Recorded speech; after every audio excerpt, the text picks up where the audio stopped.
Welcome to a new episode of the Lancet Voice. It's August 5th, 2020. I'm Gavin Cleaver. And I'm Jessamy Bagenal. And coming up on this episode, we talk with Lancet Psychiatry Editor-in-Chief Dr. Niall Boyce about the development and recovery of children in institutions off the back of a wide-ranging new piece of research summarising what we know about the effects of orphanages on childhood development. First, though, I spoke with Professor Kenji Shibuya about mask wearing in Japan, the pandemic response in Japan and the West, and what the world can learn from the pandemic response. So I'm joined by Professor Kenji Shibuya. He's the Director of the Institute for Population Health at King's College London and is the former Chief of Health Policy at WHO. Professor Shibuya, thank you so much for joining me today. Sure, my pleasure. Always happy to work with Lancet. Professor, a lot of Western countries have been kind of rapidly introduced to good hygiene practice over the last few months, but the situation is quite different in Japan, isn't that right? Yeah, so as you know, Japanese people wear masks when they were sick to protect others from getting their germs. So in general, Japanese people had a tendency to feel that it's a sort of civic duty to protect others.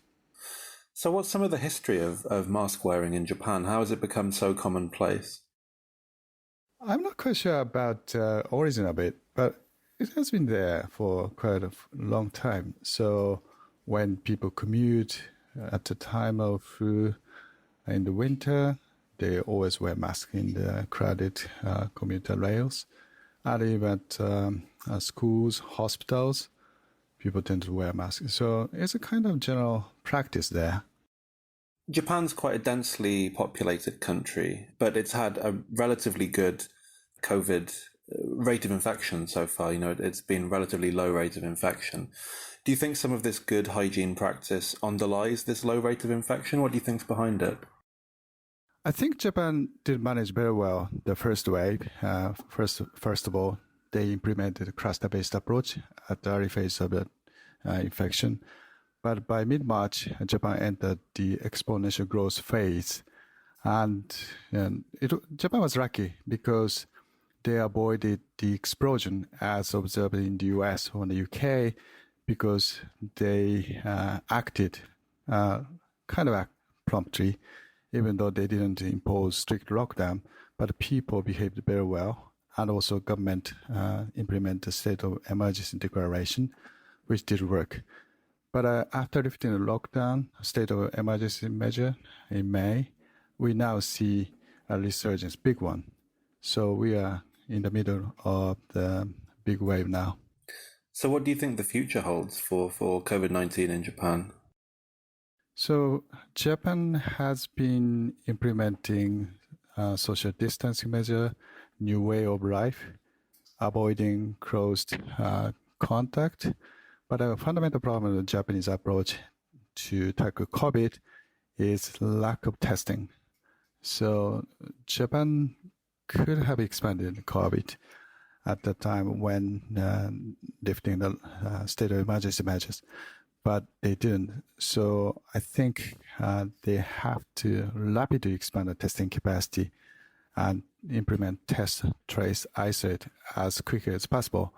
Otherwise, it is becoming difficult to control COVID infection while maintaining the economic activities.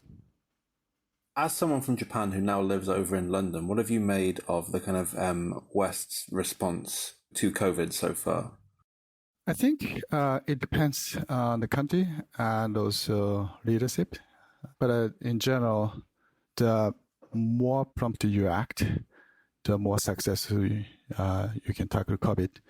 And when I was in London and when I started wearing masks, people started looking at me as if I were infected. But surprisingly, everybody on the tube right now is wearing masks. It's a kind of big change in terms of culture. But I think, previously, I don't know why, but people here in London might think that they may associate wearing masks with being ill or weak, or that's the kind of a bizarre Asian manner. But surprisingly, people are now wearing masks on the tube in the public space. which is kind of a good thing for COVID response. Do you think, or at least hope, I suppose, that these kind of hygiene practices will actually become more commonplace in the West as a result of this? I think so, because the COVID will not go away for a while. And I think one of the best strategy, a non-pharmaceutical intervention, would be mask wearing. And I think this practice will be sustained for a while. Is there anything else you'd like to mention or talk about in relation to mask wearing or Japan? Yeah, so not only in Japan, but again, I'd like to stress the fact that Japanese people wear masks, as I said, when they were sick to protect others from getting their germs. And I think we tend to feel that it's a sort of a civic duty to protect others. But as a medical personnel, there was no scientific basis for this. But COVID was exceptional, and it did work. So, I think it's quite unique for the Japanese custom to be considered to be one of the most effective strategies to tackle COVID. But can I go back to the current Japanese response, which you asked earlier, because I'd like to rephrase a little bit. So I think Japan did manage the first wave well, and Japanese approach to COVID on the basis of cluster control approach worked very well at the beginning to buy time. But mid-March, Japan entered the exponential growth phase. And right after that, because we are facing the decision about the Tokyo Olympics, so the decision to implement the state of emergency delayed. But right after the Olympic decision was made, the Tokyo governor and the government and also Japan Medical Association worked very well to tell the people to stay at home.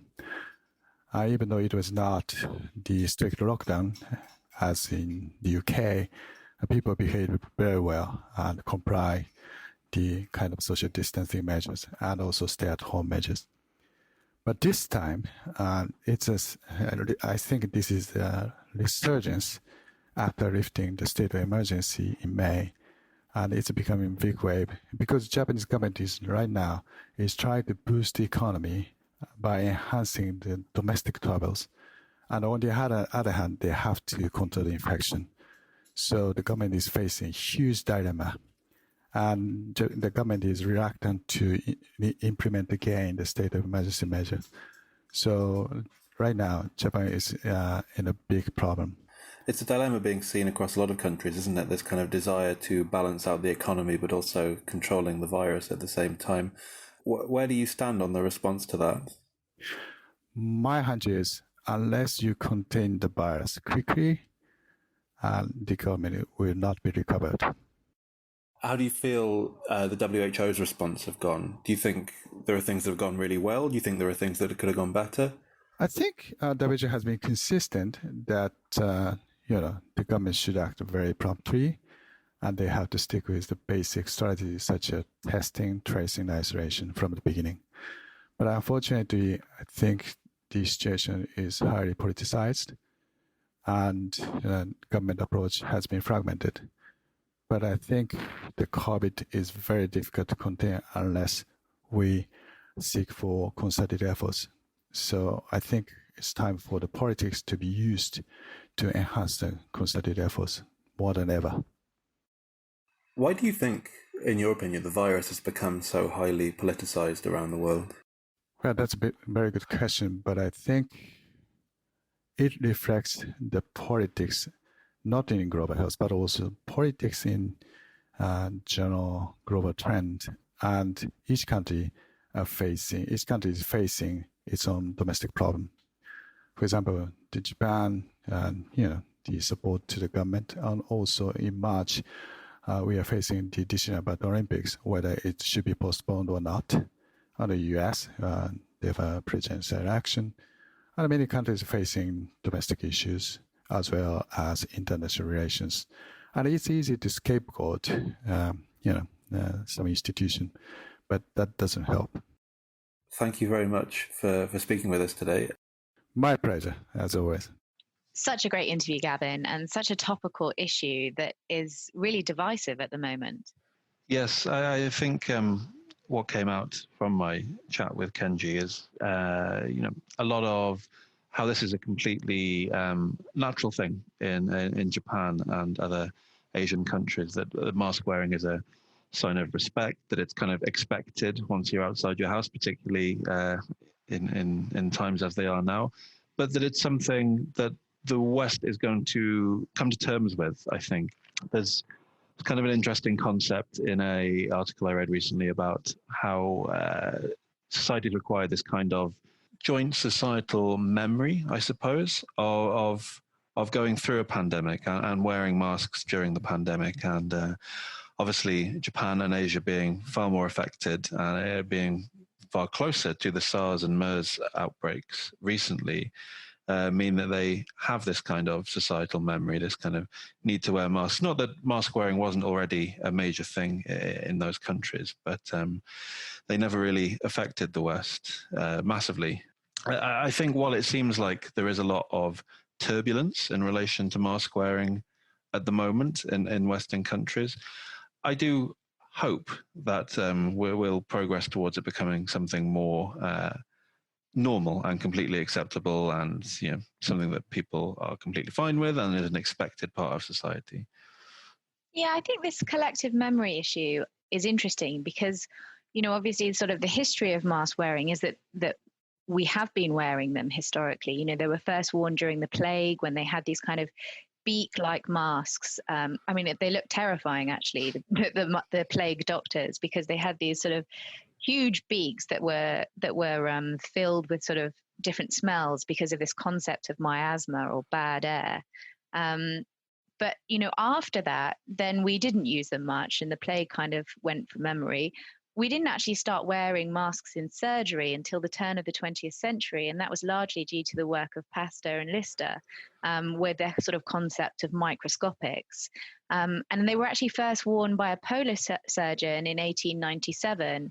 And there was a female physician at the turn of the century that wrote in JAMA and said, do you not think that spitting into the abdomen of one of your patients is probably not the best way to make sure that they don't get an infection? And so gradually, within surgery, it became the norm by about kind of the 1920s. And I think there's one survey that showed that by the 1920s, in terms of photographs, that about a third of surgeons were wearing them. And then you've also got, during the Manchurian flu of 1910 in China, there was a Chinese physician who said, we really need to be wearing masks for health professionals and generally in the public. And he came up against a lot of criticism, but that was kind of implemented. And then in 1918, during the Spanish flu, mask wearing was really widely adopted, with many cities in the US requiring them in public. San Francisco, Seattle, all of these types of city, you had to wear them when you were on public transport. And I think that, so far the evidence that we have does suggest that mask wearing is protective both for you and for other people. But obviously, like so many other, very small sort of pieces of kit that aren't necessarily worth lots of money, that the evidence base that we have, the research base that we have is poor. There aren't really any randomized control trials. There aren't studies that look into how a mask is worn. So if you're wearing a mask, but actually, your nose is not in the mask, or you keep on moving it around, does that kind of convey some sort of false sense of security for those people? And is it then potentially more harmful? There are all of these issues that mean that our actual ability to kind of estimate the really effectiveness of a mask and what type of mask is very limited. Yeah, undoubtedly more evidence is required. We've kind of been operating, I think, as Kenji mentioned in that interview, we've kind of been operating on the basis since this pandemic started that mask wearing has worked in tackling outbreaks. But as you say, there's not actually a huge amount of evidence, and certainly the detailed evidence that we need in relation to kinds of masks and how they're worn and how often they're worn and in what circumstances they're worn, all that kind of detailed information. There's not really any in-depth, reliable research out there, which makes the argument for them a very difficult one, I think, in terms of saying to someone, no, this will protect you or this will protect other people in this particular way. Here's the research. It's actually quite difficult to do that. And that's what we found, recently with some of the modelling studies that we've been viewing, submissions from the Lancet, is that, a major criticism of them is that the assumptions that they're based on are not strong enough to give really clear estimates. It kind of comes back to that conversation that we had last time about, if you're putting kind of rubbish in, then you get rubbish out. And that's a real difficulty because, the message, I think, is fairly clear. There is a growing body of evidence, albeit sort of not the strongest, that mask wearing is beneficial. But then when you try and apply them to these large modelling studies to say, okay, well, if we wore masks, in March, could we have prevented X amount of deaths? That's a really difficult leap then to make.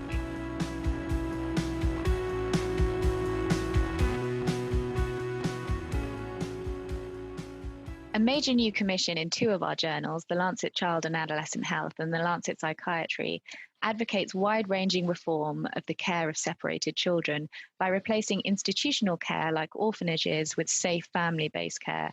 We spoke with the editor-in-chief of the Lancet Psychiatry, Dr. Niall Boyce, about how this reform might work and why it's needed. Niall, thanks so much for talking to us about your recent commission with the Lancet Child and Adolescent Health about institutionalisation of children.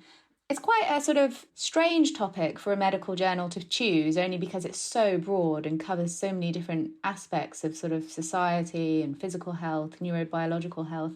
How did the commission come about? Well, this came about, it's the product of several years' work, but it's also, I guess, the end product of about 30 years.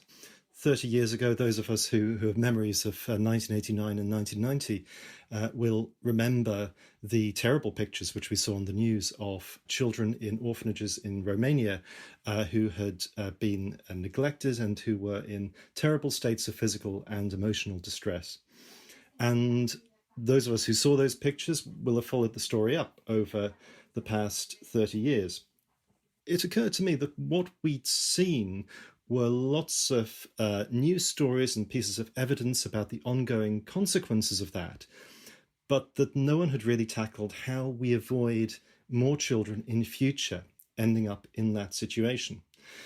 Now, this also coincided with more attention in the press to this issue of volunteerism, which is where you have orphanages and young people, often from high-income countries, go to visit and volunteer. And from the psychiatry point of view, that struck me as being a bit of a recipe for disaster in terms of attachment. And then, as various journalists have shown, there are all sorts of other medical, emotional, physical health, and indeed very strong ethical issues there. But as you say, it's a huge topic, far too much for one Lancet journal to take on. And so I got talking with Jane Godsland, who's the editor of the Lancet Child and Adolescent Health, and we decided it was something which our journals could tackle together. And it's a fantastic commission, and it's just, a moving read, but also, forward-looking and interesting. And I just kind of wanted to take one step back, and our listeners won't know, but you are a bit of a polymath in that you have a very wide range of interests and know everything. So I have complete confidence in asking you this question in your answer. Can you briefly kind of just tell us a little bit about the history of institutionalisation? Where does it come from and why do we do it? Well, if you look back in history, there have been institutions for children for a very long time. If you look back, for instance, into early modern London, so I'll be talking about the Renaissance period here, there were specific hospitals, as they were called, which were set up for children who were abandoned, whose parents had died, who had no relatives to look after them. We then have the development slightly later of the Foundling Hospital in London. This is for children who were abandoned at a very young age, which eventually became the Coram Foundation, which now helps to place children with adoptive families. So there's a very, very long history of these institutions all around the world. But of course, just because something's been established for a very long time, it doesn't mean that it's the best thing for today. And it doesn't mean that things have to continue that way. And I think that rather as with mental health, we've moved from thinking that the best thing is for people to stay in institutions with that sort of very rigid care. We now have a model of care which is based much more around the community and autonomy and freedom and allowing people to flourish. And I think it's really time worldwide for a comparative mental and practical shift in terms of the care of orphan children. And I suppose that's what this commission does, is it just sort of, is a call to action for that. What's the evidence that we have so far of some of the consequences of institutionalization on children's physical health, their neurobiological health, their mental health, and kind of where are the gaps and what needs to happen? Okay, well, the first thing is that the numbers might surprise some people. I've been to lots of mental health meetings, lots of global mental health meetings. I don't think I've ever heard anyone talk about institutionalized children. But what this commission estimates is that around 5.4 million children worldwide are housed in institutions. And this has consequences. It is associated with what medics would refer to as developmental delays. And this seems to be in a dose-response manner. So that is, the longer that a child stays in an institution, the larger the delays are. And these are most prominent in areas such as physical growth, brain growth. That obviously then has an effect on cognition and attention. And also this thing which interested me, which is the idea of attachment. Now, attachment is something psychiatrists are very fond of talking about.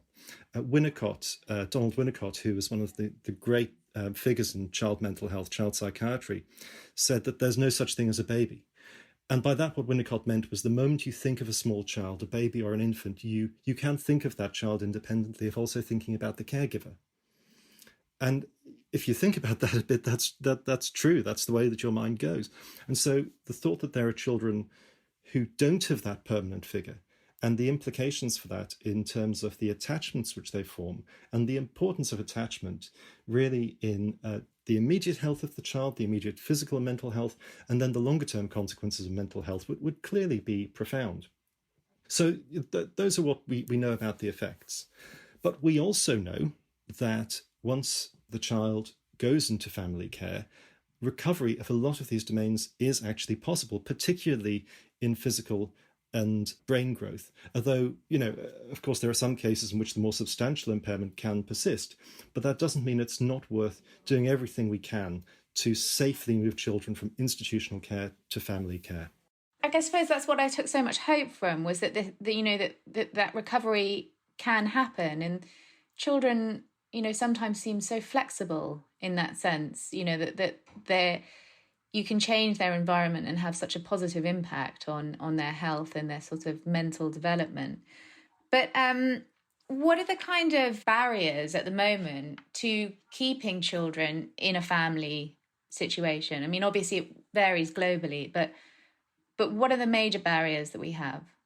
Well, there are financial barriers, clearly, because it costs a bit to invest in systems of social work, of social care, of successful family placement. But I use the word invest advisedly because these are investments and they do have returns.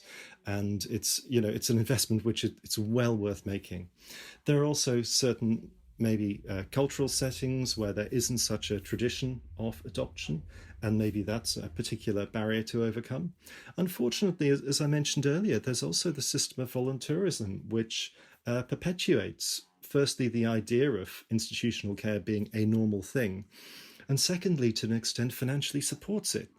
And this is, to my mind, a mind-blowing thing, which is that you've got young people from high-income countries who are going off to low-income countries and middle-income countries to support the sorts of institutions which in the UK, in North America, in Western Europe, we wouldn't for a moment countenance our own children being cared for in. So this is a difficult subject because clearly the people who participate in that, a lot of them think they're doing the right thing, but you want to be able to redirect that energy into this more constructive long-term solution which is better for the children. And I suppose that kind of takes us on to the sort of the second part of the commission, which it kind of calls for the implementation of these practices that support families. And just briefly, broadly, what are those? Well, everyone can do something is the first thing to say. So the first thing is the funding from NGOs, from governments, needs to be redirected to community and family-based programs rather than institutions. And part of that as well is that we need better data to inform the policies, to inform where to put the money. Globally, I think there's a need for global institutions to work together to eliminate institutions, but that needs to be progressive. To refer again back to the analogy of community care and mental health, that I think was a noble cause, but I think the execution of it was suboptimal, to say the least, in various countries. And you've got to be careful that you don't create more problems than you solve by shifting without adequate preparation from one form of care to another. At a national level, we need to encourage countries to start child protection systems that really prioritize the role of families. And then locally, we need to look at the specific factors in communities, the specific needs of each child, and the specific need of each family to really support successful adoptions. And is that partly, we hear all the time in the UK about mishaps, problems in social care, of things being missed, children being placed in unsafe environments. Some of the reasons that happen is sort of because of a lack of training, a lack of resources. It really seems like there's such a huge systems approach that needs to happen to improve the care for these children. At times it feels a little bit overwhelming. And I guess that's what's nice about this commission. It does come up with some practical kind of solutions. When you finish the commission with you and the commissioners, do you feel hopeful? Yes, I am hopeful. And I think that one of the things that people are saying at the moment in our current pandemic situation is that the world is in a state of flux and that there are clearly terrible challenges we face, but there are also opportunities to do things differently. And in terms of hopefully a reset of priorities for the world after the pandemic, this will be among them. So yes, I am hopeful for the future. I think that this is part of the global conversation now. I think that this commission hopefully will make it certainly a prominent part of that conversation, and we can look forward to a much better future for this huge number of very vulnerable children. That's great, Niall. And I just wanted to finish on you telling us the story, because it's a great story about one of the commissioners who is actually was raised in an orphanage, and whether you could tell us a little bit about her and how she contributed and what that meant for the commission. Yes, that was Ionica, who was adopted by an English family from a Romanian orphanage at a very young age. And she was really in a considerable state of mental, physical illness at the point that she was adopted, and her chances in life were thought to be very, very poor.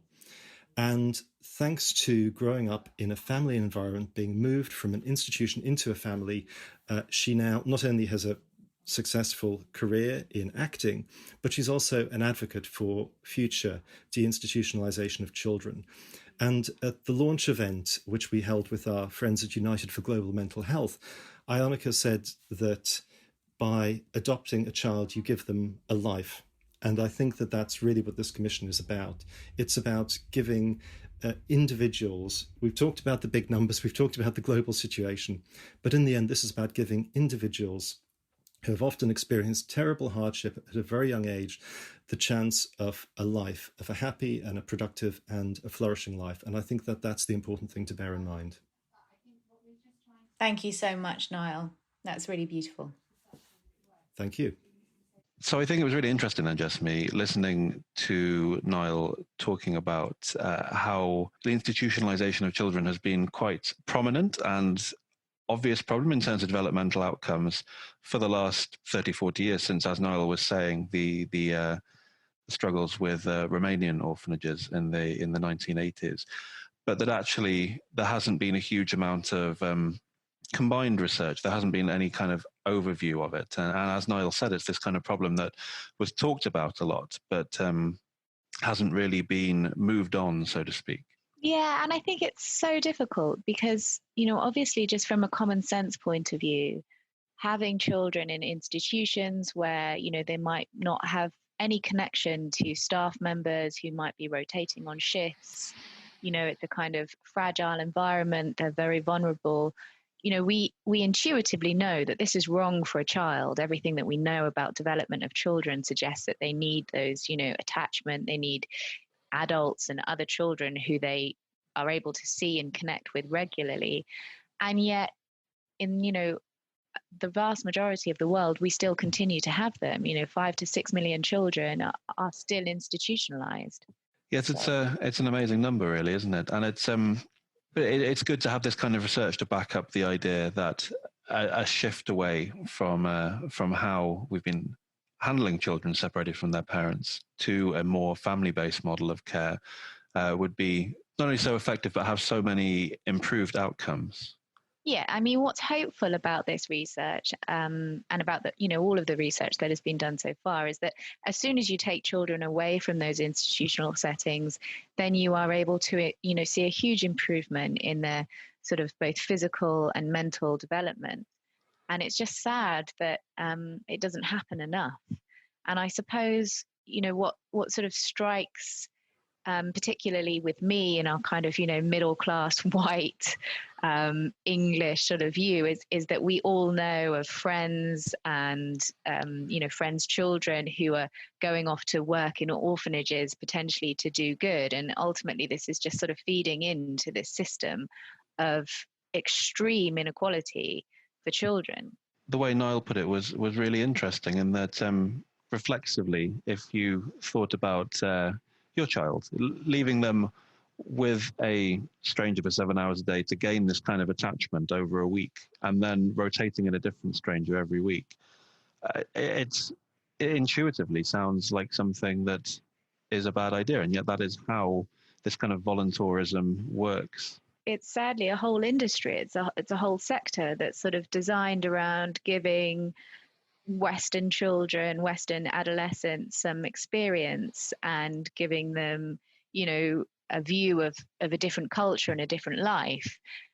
Often they have to pay for these experiences, and that money then is never fed back to those children. So it's an extremely thorny topic, I think, because obviously nobody's wanting to go and do harm to children, but at the same time, these orphanages ultimately need to be changed. And I suppose, then there's the other aspect of, well, if there weren't orphanages, would there be anything? Is this the best that there can be? And I think that's what's so important about the commission, is that it's saying, look, we just cannot accept this as a way of treating, the next generation. It's unacceptable, and we have to make some major changes. Yeah, it's a really fascinating piece, and I hope some of our listeners will go and read it on the Lancet Psychiatry and the Lancet Child and Adolescent Health websites. Thanks for listening to this episode of the Lancet Voice. You can reach Gavin and I at podcasts@lancet.com if you'd like to offer any suggestions, and we'd love to hear your feedback. We'll see you again next time.